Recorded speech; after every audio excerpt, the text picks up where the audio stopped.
Sir मेरा ये question है कि लाइफ में जब भी हमें कोई डिसीज़न लेना होता है जिसका रिज़ल्ट काफ़ी मतलब फॉर एग्जांपल अभी मैं सीए कर रही हूँ तो 5 साल बाद ऐसे लगते हैं सीए बनने में और 5 साल बाद आपका रिज़ल्ट आता है कि हाँ आप बन रहे हो कि नहीं।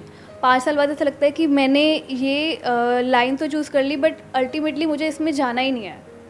या फॉर एग्ज़ाम्पल अगर आप शादी का डिसीज़न ले रहे हो तो आप चूज़ कर लेते हो कि हाँ मुझे इसके साथ शादी करनी है बट कुछ सालों बाद ऐसा लगता है कि वो एक डायरेक्शन में ग्रो करा और मैं एक डायरेक्शन में, बट मुझे ये नहीं चाहिए था।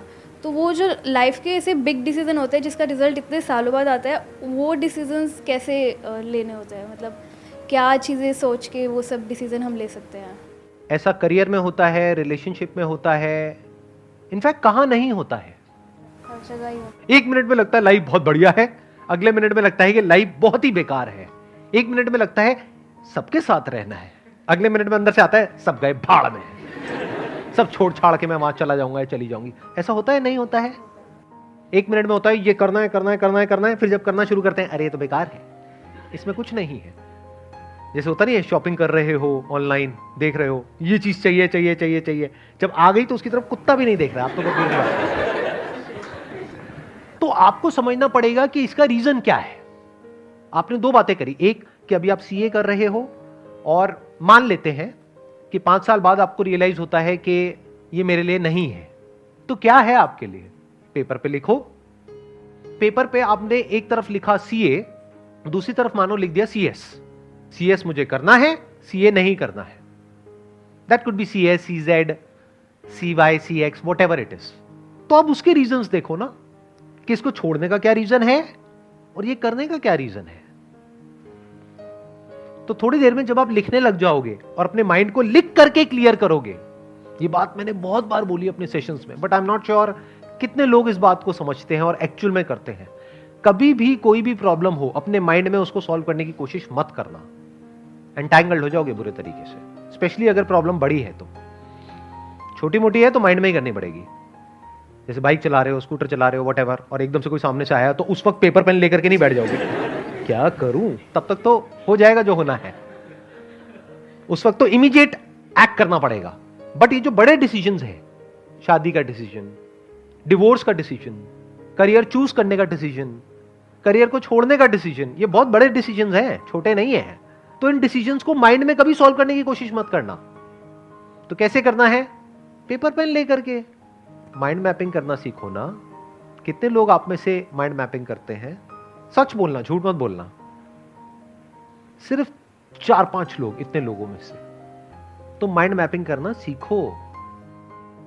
माइंड मैप से क्या होता है, लाइफ में सेंटर में कुछ आता है जो बहुत इंपॉर्टेंट होता है, उसके अकॉर्डिंग माइंड मैप बनता है, तो लाइफ में आपको क्लैरिटी आती है।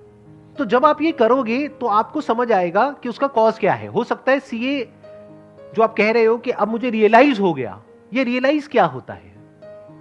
Realization is nothing but your thought, कि मुझे ऐसा लग रहा है। आज कुछ और लगता है, कल कुछ और लगता है। एक रिलेशनशिप में कभी रियलाइज होता है कि ये तो बहुत ही बढ़िया है, कभी ऐसा लगता है कि ये तो बहुत ही बेकार है। तो ये रियलाइजेशन क्या होता है? तो इस रियलाइजेशन वर्ड को हटा दो कि मुझे रियलाइज हुआ, उसके कॉज को समझो। हो सकता है आपको कॉज मिले कि मैं इसलिए आगे कंटिन्यू नहीं करना चाहती क्योंकि मैं बोर हो गई हूं। हो सकता है कॉज मिले क्योंकि इसमें बहुत एफर्ट है। ध्यान से समझो इन माइंड की गेम्स को। ये माइंड की गेम्स है हमारी, जो माइंड गेम्स खेलता रहता है आपके साथ में। तो पहले आपको कॉज को समझना है। हो सकता है कॉज मिला बोर्डम, तो दूसरी तरफ देखो ना पेपर पे क्या लिखा हुआ है, सीएस। बोर्डम तो वहां भी है, टक्कर का ही है। सही कह रहा हूं, गलत कह रहा हूं? या तो आपने लिखा होता दूसरी तरफ बंजी जंपिंग, मैं ये बंजी जंपिंग का वहां पे ऋषिकेश में जाऊंगी, वहां पे सेटअप करूंगी और खुद बंजी जंपिंग करूंगी डेली और लोगों को भी करवाऊंगी। तब लगा कि हाँ कुछ डिफरेंस है। एक तरफ सीए लिखा हुआ है, एक तरफ सीएस लिखा हुआ है, टक्कर के हैं दोनों। ऐसे ही बॉयफ्रेंड गर्लफ्रेंड में कंफ्यूजन हो या पति पत्नी में कंफ्यूजन हो, तो दूसरी तरफ लिखो किसी का नाम।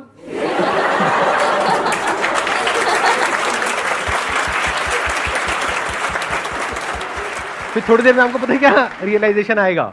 रियलाइजेशन, द रियल रियलाइजेशन, ये भी खच्चर वो भी खच्चर, क्या फर्क पड़ता है, और मैं भी खच्चर, तो क्या फर्क पड़ता है? इस मंत्र को पकड़ना सीखो, लाइफ में बहुत काम आएगा। जहां पे आपको कुछ लॉन्ग टर्म तक सस्टेन करना है, शॉर्ट टर्म में मंत्र काम नहीं आएगा। वैसे शॉर्ट टर्म में भी आ जाएगा काफी केसेस में, बट लॉन्ग टर्म में मंत्र बहुत काम आता है कि क्या फर्क पड़ता है। हम सब अपने थॉट्स के हिसाब से चलते हैं, फीलिंग्स के हिसाब से चलते हैं, जो हमें लगता है अपने बिलीफ्स उसके हिसाब से चलते हैं, और सब कुछ ही लिमिटेड है, हर जगह क्लैशेस हैं, कॉन्फ्लिक्ट्स हैं, तो कोई भी परफेक्ट नहीं है। अगर कभी गलतफहमी होती है ना कि अगर मैंने सीए छोड़ दिया तो मैं ये करूंगी, तो वो लोग जो वो कर रहे हैं उनको जा करके देख लो, वो गलतफहमी दूर हो जाएगी। आप कहोगे यही बेटर है। लगता है ना कि उसकी पड़ोसी की लाइफ बढ़िया है, तो कहीं कोई छुपा हुआ कैमरा फिट कर दो उनके घर में 2 दिन में आपकी गलतफहमी दूर हो जाएगी। लिविंग रूम में करना, बेडरूम में नहीं। सबको सब कुछ नहीं मिलता है। प्रवचन शुरू कर दूं मैं? भाग्य पे बहुत कुछ निर्भर करता है। ये मैंने बोला मजाक में, लेकिन मजाक नहीं है। अब आप कहोगे सर आप तो बोलते हो कि हमारा भाग्य हमारे हाथ में होता है, ये भी सच है। भाग्य हमारे हाथ में नहीं होता, ये भी सच है। अब आप कंफ्यूज हो जाओगे, आप कहोगे क्या मतलब, एक बात करो ना। अरे भाई साहब, लाइफ में ऐसा नहीं होता है जैसा आप सोचते हो। क्लियर कट आंसर नहीं होता है। एक स्टैंड पॉइंट से देखोगे तो आपका भाग्य आपके हाथ में नहीं है। जैसे आपने अपने माँ बाप को चूज किया, यस और नो? किसी ने किया तो नहीं है ना? नहीं, बड़े बड़े खुराफाती आ जाते हैं यहाँ पर, वो कुछ भी बोलने लग जाते हैं आकर के। सर मैंने ना अपनी शक्तियां इस्तेमाल करी जब मैं पेट में भी नहीं था। मैंने पेट को खुद चुना, मुझे इस पेट में जाना है अपने पिछले जन्म में, और मैं वहीं आया जहां मैं आना चाहता था। बहुत कुछ होता है जो हमारे हाथ में नहीं होता है। जैसे पेरेंट्स हमने चूज नहीं किए हैं, वो हमारा भाग्य है। अब अपने पेरेंट्स के बारे में जैसे आप सोच रहे हो, उसकी वजह से आपको अच्छा लग रहा है या बुरा लग रहा है, ये भी भाग्य है। तो एक है पेन और प्लेजर, एक है सुख और दुख। आपका जो सुख है और दुख है वो काफी हद तक आपकी थिंकिंग पर डिपेंड करता है। मैंने काफी हद तक इसलिए लगा दिया बीच में क्योंकि वहां पर भी एक्सेप्शंस हैं। अगर मैं ये कह दूंगा कि पूरी तरह से आप पर डिपेंड करता है तो ये बकवास है। आपका पति है, पत्नी है, वो बदतमीज है, उसको ये नहीं पता रिस्पेक्ट क्या होती है, तो आप सुखी कैसे रहोगे? तो पूरी तरह से आपके हाथ में कहां है?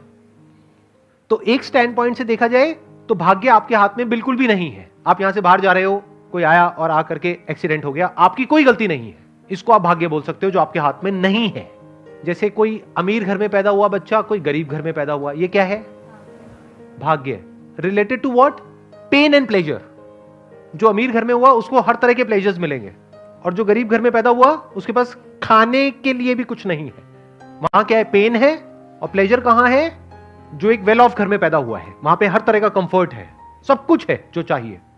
लेकिन उसके बाद भी वो जो बच्चा है जो गरीब घर में पैदा हुआ, उसकी थिंकिंग ऐसी है कि वो लाइफ में आगे बढ़ता चला जा रहा है, ग्रो करता चला जा रहा है, सीखता चला जा रहा है, और अपना रास्ता खुद बना रहा है, और अपनी जिंदगी से खुश है। दूसरी तरफ से वो जो अमीर घर में पैदा हुआ, वो अपने बाप का सारा पैसा उड़ा रहा है, बाहर से हंसता है लेकिन अंदर से बहुत ज्यादा परेशान है। किसकी वजह से है? उसकी थिंकिंग की वजह से। दुख होता है थिंकिंग की वजह से, दर्द होता है बॉडी की वजह से और हमारे सराउंडिंग्स की वजह से, बीमारियों की वजह से। सुख दुख होता है थिंकिंग की वजह से। अभी आप सही सोचने लग जाओ, सुखी हो जाओगे, गलत सोचने लग जाओ, दुखी हो जाओगे। अभी सही और गलत क्या है? शादी करने से पहले सोच लो जितना सोचना है, एक बार कर ली तो मतलब अपने डिसीजन को बार बार बोलो, थोड़ा सा दिमाग लगाओ। सही सोच क्या है और गलत सोच क्या है? मैंने क्या कहा? फॉर्मूला क्या है? सही सोच की वजह से हम सुखी होते हैं, गलत सोच की वजह से दुखी होते हैं। तो पहले जितना सोचना है सोच लो। वो भी आपको लग रहा है कि मैं सोच करके शादी कर रही हूं, उसमें भी भाग्य का बहुत बड़ा रोल है। क्योंकि आप कब कहां किसको मिले और फिर मिल करके कब किसको किसकी आदत पड़ गई पता ही नहीं लगता है। लाइफ ऐसी तो होती है। फिर सही गलत समझ नहीं आता है जब दिल का मामला होता है। या फिर अरेंज मैरिज हुई तो वो तो पूरी तरह से ही भाग्य हो गया। शादी के बाद अगर सुखी रहना चाहते हो तो सही सोच क्या है और गलत सोच क्या है?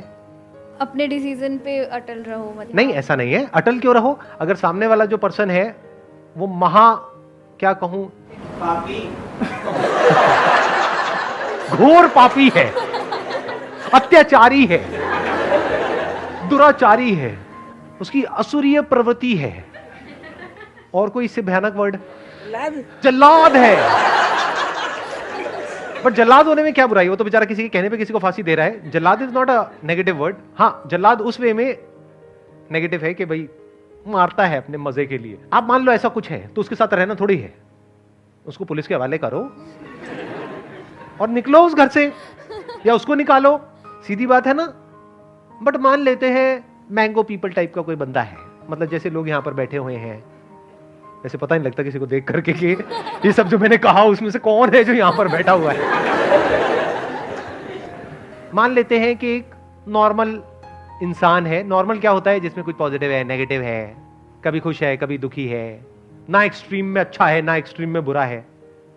एक्सट्रीम में अच्छे वाले लोग भी बड़े खतरनाक होते हैं, एक्सट्रीम में बुरे तो बात हो ही गई है, तो बीच में कहीं पे है। तो अब सही सोच क्या है? इम्परफेक्शंस को एक्सेप्ट करना, मतलब जैसे मुझ में भी कुछ अच्छी बुरी चीज़ें हैं तो सामने वाले की भी अच्छी बुरी चीज़ें, और क्या फ़र्क पड़ता है? क्या फर्क पड़ता है? बस ये गोल्डन मंत्र को पकड़ लो कि कभी उसकी कुछ हरकतें होंगी, आपको गुस्सा आ जाएगा, आप गुस्सा करोगे तो वो भी गुस्सा करेगा, क्या फर्क पड़ता है? चीख चिल्लाट हो जाएगी, क्या फर्क पड़ता है? थोड़ा एक आध बर्तन टूट जाएंगे, क्या फर्क पड़ता है? बर्तन और आ जाएंगे, अगले दिन फिर नॉर्मल हो जाओ। मैं आपको सही बातें बता रहा हूं, प्रैक्टिकल बातें, थियोरेटिकल बातें नहीं। जैसे कुछ लोग होते हैं ना, वो बैठ करके बोलते हैं नहीं नहीं बस अपने मन को ऐसा आप करो, वैसा करो, ये करो, वो करो। अरे ऐसा नहीं होता है रियल लाइफ में। रियल लाइफ में बता रहा हूं क्या होता है। लड़ाई झगड़ा, ये वो, थोड़ा बहुत कहा सुनी, और जब बोलने पे आते हैं तो पता नहीं क्या क्या बोल जाते हैं। आप हूं तो कर रहे हो, लेकिन शादी नहीं हुई आपकी अभी, तो आपको नहीं पता है क्या क्या बोल जाते हैं, किस किस हद तक बोल जाते हैं। सर अगर वो चीट कर रहा तब भी यही मंत्र रखना है। मैंने कब बोला? वो तो उनमें से किसी कैटेगरी में आ गया ना। अय्याश है, धोखेबाज है, बेवफा है। कुछ वर्ड छूट गए होंगे, अभी भी आप समझ लेना इशारों में कि अगर ऐसा कोई है तो छोड़ दो। बट अगर मैं कह रहा हूं ना बीच में कहीं पर है, नॉर्मल इंसान है, बेचारा है, आप बेचारी हो, ठीक है, क्या फर्क पड़ता है? तो ऐसे जब आप समझ लेते हो चीजों को और ऐसे सोचने लग जाते हो तो अब आप चिल हो जाते हो। चिल पता है ना क्या होता है? क्या होता है? एक ना तो एक्सट्रीम, मतलब किसी भी इमोशन को एक्सट्रीमली नहीं लेना। अब फालतू की एक्सपेक्टेशंस ही नहीं है ना माइंड में। फालतू की एक्सपेक्टेशंस ही तो जड़ है सारी की सारी प्रॉब्लम की, कि मेरा पति ऐसा क्यों नहीं है, मेरी पत्नी ऐसी क्यों नहीं है, रोज सुबह उठ करके मेरे माँ बाप के पैर क्यों नहीं छूती है। अरे वो सुबह उठती ही नहीं है टाइम से।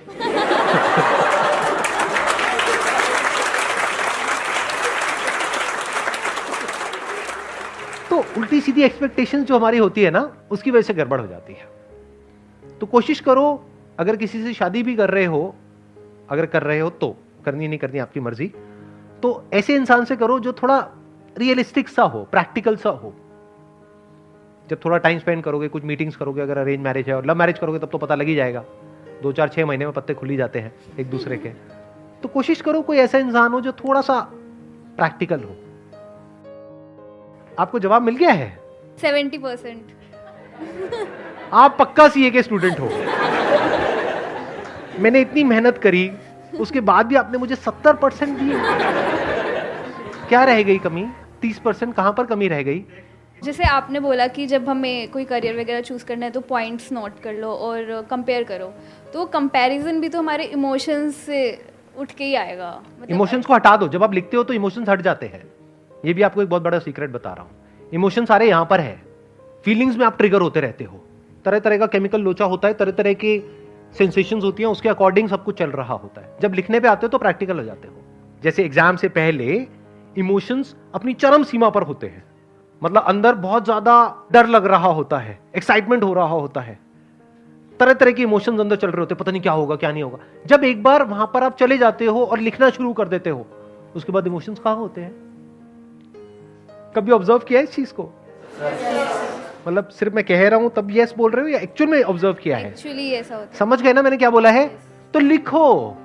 The moment you right it down, emotions खत्म हो जाएंगे थोड़ी सी देर में, मतलब 2 4 5 मिनट तक रहेंगे। लेकिन अगर आप 1 1.5 घंटा, 2 घंटा, 4 घंटा कहीं पीसफुल सी जगह पर बैठे हुए हो, हल्का सा कोई म्यूजिक लगा लिया है, माइंड मैपिंग कर रहे हो, या पेपर पे कुछ लिख रहे हो, कुछ ड्रॉ कर रहे हो, और कलरफुल स्केच पेन्स रख लो, उससे कुछ बना रहे हो, तो थोड़ी देर में आप देखोगे आप एक फ्लो की स्टेट में चले जाओगे।